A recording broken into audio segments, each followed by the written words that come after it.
السلام علیکم، زه یم هدایت او تاسو ګورئ پښتو ټیک د یوټوب او فیسبوک طرف څخه. پر یوټوب باندې که چیرې زموږ چینل سبسکرائب کړی نه وي نو چینل سبسکرائب کړئ ترڅو ته له هره نوې ویډیو دررسیږي، او پر فیسبوک باندې زموږ پیج هم لایک کړئ.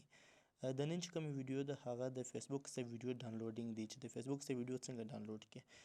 پخوا چې ولو د فیسبوک څخه ډایرکټ ویډیو ډاونلوډېدله ځکه چې هغه یو زوړ ورژن ولو.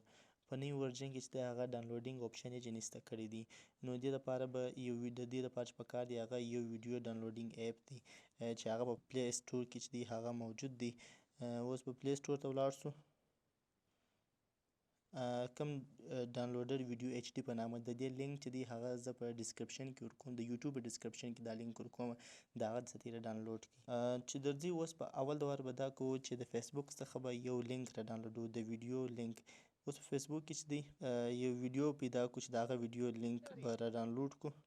ګوره لکه اوس دغه ویډیو چې ده دې لینک کاپي کړي، لینک ته دا درې ټکي نه دلته کاپي لینک چې کاپي سولو بیا هغه لینک چې دی کوم کاپي کړي هغه بیرته بیا ورسي دا اپلیکیشن ته. په دې کې چې دی د فیسبوک یو آر ایل یعنې د فیسبوک څخه ویډیو ډاونلوډېږي، د انسټګرام څخه ویډیو ډاونلوډېږي، د ټویټر څخه ویډیو ډاونلوډېږي، د ټیک ټاک څخه ویډیو ډاونلوډېږي، د واتساپ سټیټس ډاونلوډېږي. هر یو چې دی په دې کې ستا دا یو داسې اپلیکیشن دی چې په دې کې هر یو ډاونلوډېږي، لیکن نوټس ستا هغه یا فیک یا 2 نمبر یا کار نه کوي، لیکن دا چې دی هغه کار کوي. نو فیسبوک باندې کلیک ووهه، چې کوم تا چې کوم لینک کاپي کړی و هغه پر دې ځای باندې پیسټ لینک وکړه او ډاونلوډ یې کړه. د دې یو ډېر هغه ښه کار چې په دې ایپ کې دی هغه دا دی چې کوم ویډیو ډاونلوډ سي هغه ډایرکټ چې دی هغه ګیلرۍ له ځي، یعنې زیات ایپ هغه دا رقم وي چې کله ته ویډیو ډاونلوډ کړې هغه ګیلرۍ نه ځي، هغه د لیک پاته سي.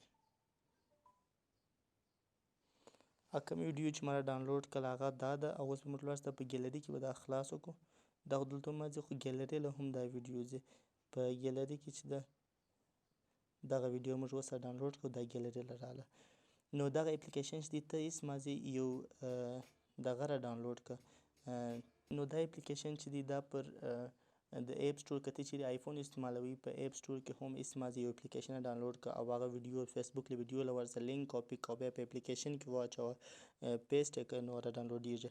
دا رقم ویډیو دپاره زموږ چینل سبسکرائب کړئ، فیسبوک باندې زموږ پیج لایک کړئ او دا ویډیو شیر کړئ ترڅو نورو خلکو ته ور ورسیږي، ځکه چې دا رقم ویډیوې هره هفته زه دې دپاره راوړم.